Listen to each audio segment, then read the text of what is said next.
Hello, welcome to another edition of Issues with JIDE. Here we'll talk about actions and inactions of those who shape our national landscape and how these impact us positively or otherwise. I'm Ibrahim Shita. Today on the show, Supreme Court averts bloodshed in Kano, Plateau, blast lower court. And later in the show, President Tinubu suspends school feeding, end power, other programs over massive looting. In the course of the program, we take your questions, but first, subscribe to our YouTube channel and drop your questions in the comment section. It's important to mention that we can only read comments with human names and the ones based on the subject matter. I have joining me via Zoom the maestro himself, Babajide Kolade-Otitoju. Good to see you again, BK.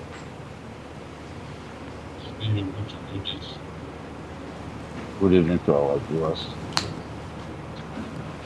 Right. There were celebrations across some 8 states after the Supreme Court delivered its verdicts in the governorship tussles in Kano, Plateau, Zamfara, Lagos, Bauchi, Abia, Ebonyi, and Cross River. This, in effect, is believed to have averted crises in some of the most volatile states, as it also blasted the lower courts for giving perverse judgments. How do you react to these judgments, BK? Yes, I have positive things to say about the Supreme Court. Many Nigerians had lost faith not just in the apex court of our country, but the judgments handed down yesterday have done a lot to restore in the Supreme Court. And the people reputed for criticizing the Supreme Court, things go their way. Yesterday, they had nothing to say other than to be grateful for what came from the Supreme Court yesterday. But the Supreme Court also left some questions unanswered in respect of the judgment that he gave down. For example, maybe when we see the full verdict, the certified true copies of the judgments, will be able to say a number of things. For example, in Zamfara, the appeals tribunal actually ordered a rerun in one local government and reruns in some wards in 3 other local governments. Maradun local government, it ordered a complete rerun because the returning officer alleged that the result that was read on the night the winner of the election was declared was not the result prepared by him.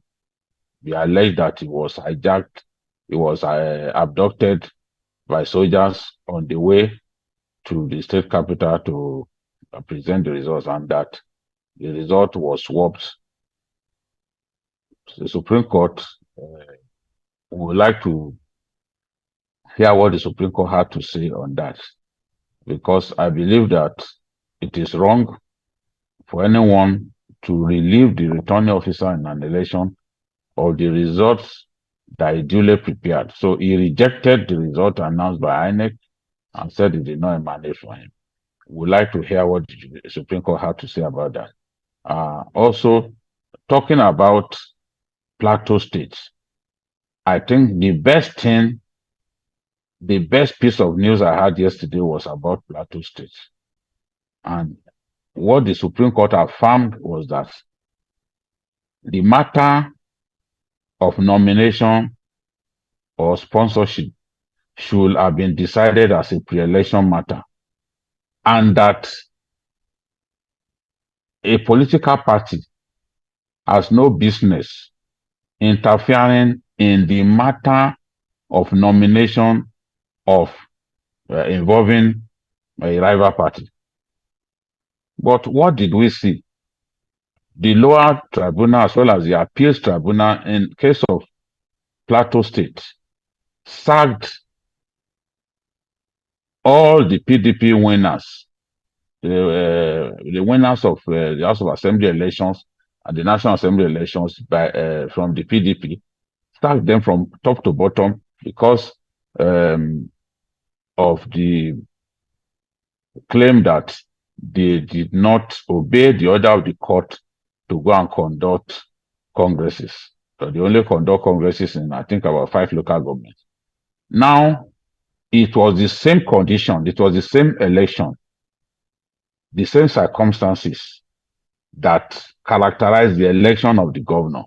Now, the governor has got justice, and the Supreme Court has said that it was wrong to have even sacked the governor, for the appeal court to have sacked the governor in the first place. Now, what happens to all of those federal lawmakers, state lawmakers from the PDP in Plateau State, who duly won their elections, in most cases by a huge landslide? Will they be able to get justice? Because the Supreme Court has said that in the case of the governor, the court's position, the cabinet of President Tinubu, and gone to take a seat in the Senate, a seat that he claimed because of the sack by the appeal court of the original occupant of that seat. Now that the apex court of our country has affirmed that the lower tribunals held in law by sacking the governor, what happens to all those numerous individuals who won their elections hands down and in the end have been sacked? I think that justice will be served if this matter is revisited and all of those PDP members of the House of Reps, of the Senate, and House of Assembly from Plateau State regain their seats, because they did not deserve to lose those seats. They won those seats hands down. A miscarriage of justice was done that made them to lose their seats to rival parties, especially the APC. Justice can only be served and seen to have been served if those people regain their seats. So I want to believe that the judiciary, that the Supreme Court actually lampooned, was a pre-election matter, should have been decided. Just like he said in the case of Plateau State. If you are challenging the nomination of an individual, you must do that within 14 days. The 14 days had long expired a long time ago. Then besides, APC or any party for that matter had no business getting involved in the matter of the nomination of candidates or sponsorship of candidates of a rival party. So, and Justice Inyang Okoro said that this matter had been decided several times by the Supreme Court. Justice Ogunwumeju, JSC, Justice of the Supreme Court, also made the same point clear. And I remember that on May 28, 2023, a judgment was given by the Supreme Court on the matter of double nomination that the current Vice President, Kashim Shettima, was accused of. And the judge ruled that the rival parties, like the PDP and the Labour Party, had no business in the matter of the nomination of an individual in a rival party, that only those who partook in that exercise, who partook in the primaries of the party, are fit to contest the nomination. So that several months after, it still came up in our lower courts, at the tribunals, is a matter for serious concern. Why is the judiciary doing this to itself? Because some of those cases should not have even come up before our courts. Because the apex court had given decision on those matters before now. What I saw yesterday was the apex court deciding that once a person had won an election, it is the decision of the majority of our people. Therefore, those who had won elections should be allowed to keep their positions. You will see that there was no person who won an election that the Supreme Court took back that mandate from him. Perhaps this is in line with the arguments of many Nigerians that the wishes of our people should prevail at all times, and that technicalities should actually not determine where the pendulum of victory goes in our courts of law. So I saw that yesterday, all of the governors who won election, they retained their positions, unlike what we had in the past. So I believe that this has saved possible violence, especially in Kano State. Especially in Kano State. No one can argue that the NNPP dominated the election in Kano. The senatorial election, the House of Assembly election, the House of Reps, they thoroughly dominated those elections, especially the House of Reps and the House of Assembly election. So, and in the governorship election, they won the election. They also won the presidential election in the state. So it is clear that the people of Kano State wanted a government formed by the NNPP. So it really makes sense to let the wish of the people prevail. And I can understand why many people are happy, because justice eventually went to the real party that won the election in the state. The argument of the Supreme Court was that no evidence was provided to show that those more than 160,000 ballots that were not stamped were actually tampered with by Governor Abba. Yes, sir. Abba Kabir Yusuf. So, in the end, I think that reason prevailed. What we want to see is for these courts to stop embarrassing themselves. It is understandable for the Supreme Court to be attacking lower courts. That's right. But the Supreme Court has also not covered itself in glory in the recent past. A Supreme Court that allowed the former Senate President as well as the current Senate President to get into the National Assembly without taking part in primaries is a Supreme Court that should be ashamed of itself. So they were guilty of that. The other levels of courts, including the appeal court. That's right. They are picked up valuable list. That's right, Bikil. So what would you now suggest? What advice would you give? Because, yeah, you already made a point that the Supreme Court criticized the lower courts, for their misgivings and all of that. It's also the way some people are seeing the Nigerian courts, because it looks like it has lost its integrity. Do you feel that this latest judgment, from the Supreme Court is a way to restore the integrity, the trust in the judiciary by the people? Yes. By a long shot, the Supreme Court acquitted itself creditably yesterday. Many people won't forgive them every time they see Akpabio in the Senate, every time they see Lawan in the Senate, because they did not take part in the primaries and they ought not to have been in the Senate. But yesterday, they did well by siding with the Nigerian people, by siding with the parties that won the governorship elections across the states. None of those governors failed to regain his seat. And I also want to say that Bauchi said some time ago about President Tinubu.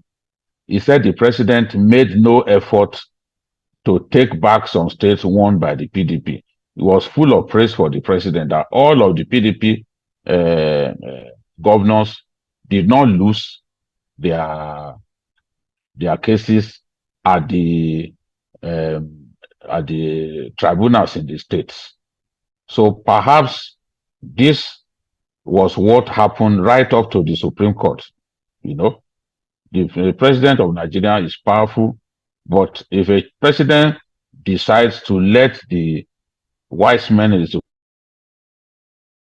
much influence, then they will be able to retain their integrity. I expect the judges to stand firm and not bow to the whims of the executive at all, because they are supposed to be an independent arm of government. Let me quickly take one or two comments before we move to the other issues. Fabian Akaise says, we act like Nigeria has no security agencies. How can a few Nigerians hold the nation to ransom? The NSA and security chiefs should pray for a favorable judgment because they can't handle a crisis. Well, that's his own opinion. Uti Beabasi Ekong says, BKO, thanks for always standing up for the truth. Marvin Odita says, JIDE is absolutely spot on this issue. Shetson Boy says, BKO, we miss you at Journalist Hangout. Please come back. Francis Bamei says, this year, BKO is sounding and looking like the BKO that we used to know and respect and admired. Sir, please remain focused and keep doing that when you keep doing what you are known for. Well, that's exactly what he has been, and that's what he also promised you. You know, nothing different from what BKO has always been doing. Now, by all means, Olayoju says, I can't just afford to miss this program. Bless you, JIDE, always truthful and best journalist in Nigeria. Well, thank you so much for your comment. Marvin Odita says, when will our elections not be decided by the courts? Don't you think we need a more thorough electoral reforms? Well, because of our time, we just need to race on, and I think BK can answer that, you know, in the course of the program, if we have time for that. But then, changing the issue for the matter, which is the humanitarian ministry and the developments therefrom. In line with the ongoing investigation of alleged malfeasance in the management of the agency and its programs, President Bola Tinubu suspended all administered social investment programs by the National Social Investment Program Agency. How would you describe the president's actions taken so far on this matter? I think it was the right thing to do because the president wisely decided that the people who run the ministry, the minister and the woman who heads the social investment program should both go on suspension. Without sending them on suspension, it will have been difficult to stop them from interfering with investigations going on. Remember, the president directed last week that the Minister of Finance should reform the ministry and make it difficult for people determined to steal money meant for the poorest of the poor in our country to access the funds. So people have argued that perhaps the structures in that humanitarian ministry encourage the looting that has been taking place there. Now, what the president has done is to tell the finance minister to take a look at the ministry and put measures in place to ensure that the ministry regains the trust of Nigerians, to ensure that barefaced stealing that happens in that ministry will become a thing of the past. So there's no way you can do all this when some individuals are still very much around and still accessing the accounts of the ministry, sending money to who and to this person and to that person. What he has done now is to ensure that all of those programs are put in abeyance. You cannot wake up and say, oh, The conditional cash transfer office is owing some people some money. We want to use the opportunity to quickly transfer the money, because when there is no central leadership, a lot of funny things will happen. So what they've done now is to say, okay, conditional cash transfer will stop for now. End power will stop for now. You know, and the grown-up school feeding program, they've also stopped that. No one will get up now and say, look, we need to quickly make this approval so that the school feeding program can go on, which could well be an opportunity to loot at this time of so much confusion in that ministry. So it's a good decision that the president has taken, so that the investigations going on within the ministry and its agencies can go on. Now, he has said that, okay, it is for 6 weeks. I believe that within the 6 weeks, they will have been able to go far in terms of investigating what's going on in that place, in terms of investigating the looting that has taken place in that place. Okay, it's actually called homegrown school feeding program. And then, of course, the transfer, the government enterprise and empowerment program. Government enterprise and empowerment program is one of the schemes under that ministry that the government has also stopped. We want to see the security agencies, EFCC and ICPC, get to the root of stealing in that ministry. I was told that some civil servants in Abuja actually like to work in the humanitarian affairs ministry. They keep requesting for transfer to that ministry. Everybody sees that ministry as a place where they can actually steal themselves blind. We have to change the narrative. The place has to be restructured. The bad eggs in the ministry have to be sent packing. The ministry has to be truly committed and focused on helping the poorest of the poor in our country. If we can't guarantee that the ministry will serve that purpose without money meant for the poor being stolen, if you can't help the poor, leave them the way they are. But money meant for their upkeep, on no account should it be stolen. And if anyone is found to have stolen money meant for the poor, the worst prison in our country should be the place where they send such people. I've seen some prisons in this country where the double bunk bed actually has no mattress. You can imagine sending a big-time thief from the Ministry of Humanitarian Affairs or wherever to such a prison. Life's lesson will be learned, and the experience will be unforgettable. You know, prisons far away, Geshua and the rest of them, where innocent activists like Ganifa Wemi used to be sent to. I believe that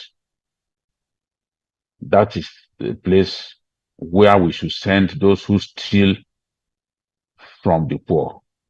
As I said on Journalist Hangout, Robin Hood was known for robbing the rich to give to the poor.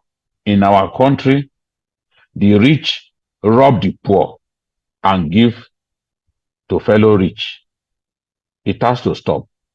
Nigeria should no longer be signposted as a nation of corrupt and heartlessly greedy public officers.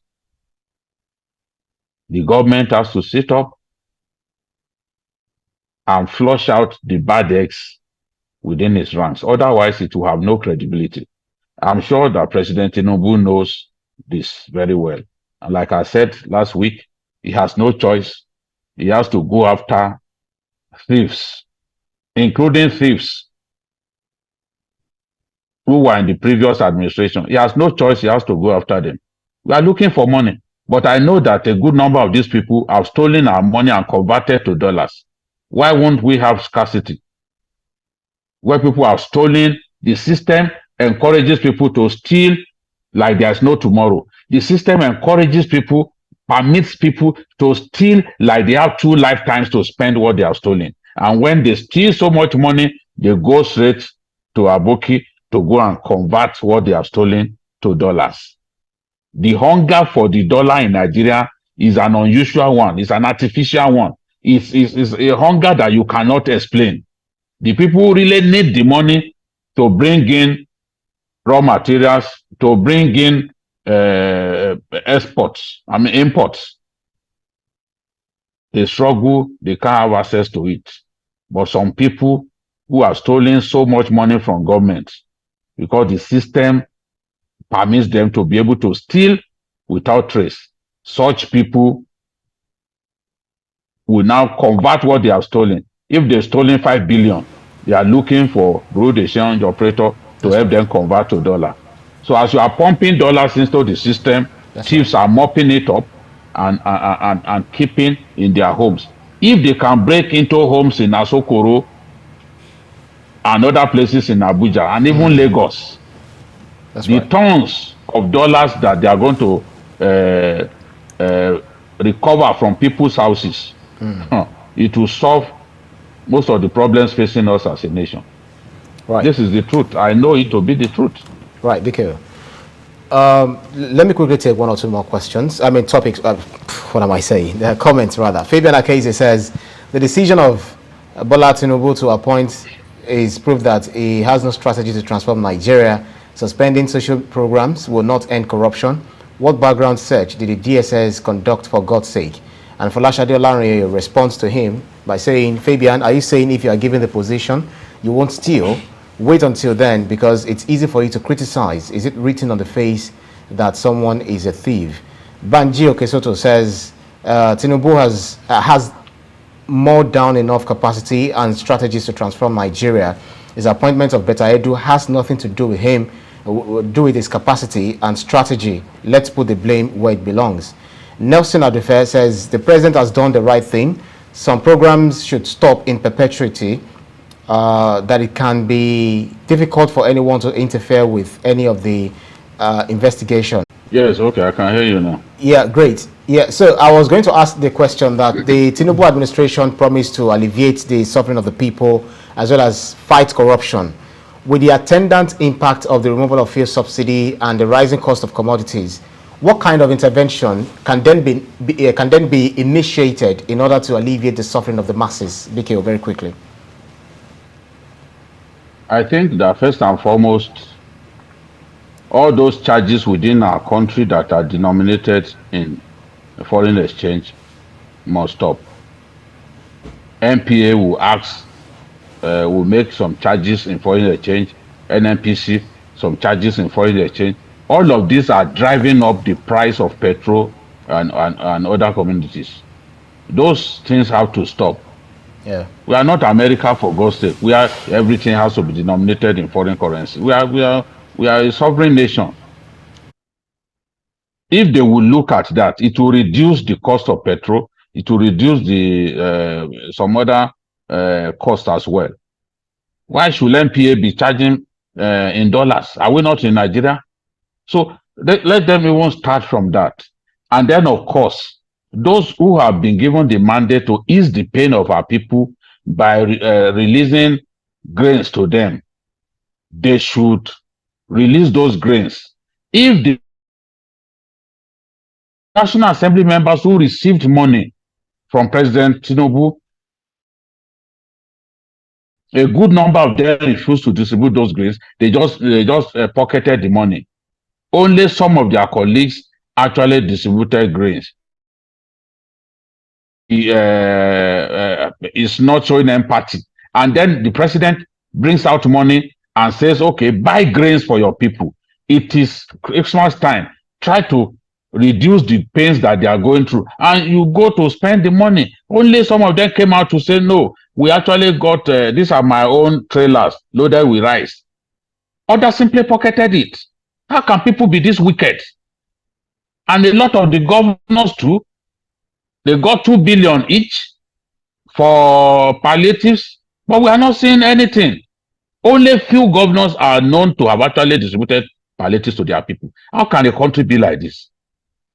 So it's not the president alone that can ease these pains.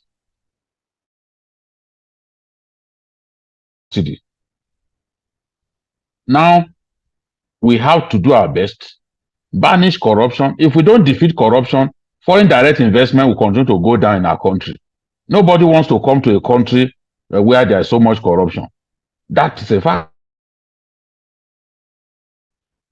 So the government should continue to make efforts to ease the pain on our people. You cannot say that you are going to remove subsidy on everything. No, there's no country that exists for certain things. So government should set out to ease the pain on our people until the economy improves. When the economy improves, people will begin to smile again. I have not given up. I know that the economy at some point will improve. The methods are not working so far because there are also individuals who are trying to sabotage the system. Especially those of them who are stealing so much money and they are mopping up the dollar in circulation. But the government must not relent. It must continue to do its best to ease the pain.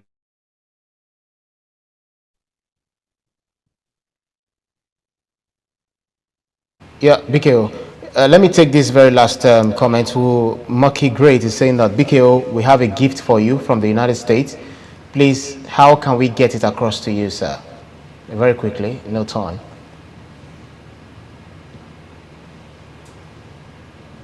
Because I'm actually on vacation, but doing this program, so that's why I'm not even on journalist hangout all the time. But I'll be helping out occasionally, like on Monday. It can be delivered at the TVC office in Lagos, handed over to the security men at the gate. They will open my office and drop it inside my office because I'm not returning to Lagos until after 2 weeks. I appreciate you for the gift. I appreciate you for appreciating the work that I do, and God will help us to achieve a better. And that will happen in our lifetime. Amen. Right, that's our show for today's edition of Issues with JIDE. Special thanks to you, Babajide Kolade-Otitoju, for those insightful analyses as always. And thanks to you, to our audience, for joining us on every edition. You can see the program again anytime by subscribing to our YouTube channel, TVC News Nigeria. Click on the subscribe button to get the latest information. You can also follow us on our social media platforms at TVC News NG. I'm also at Ibrahim TVC News. On behalf of the rest of the team, I'm Ibrahim Shita. See you again next edition. Bye for now.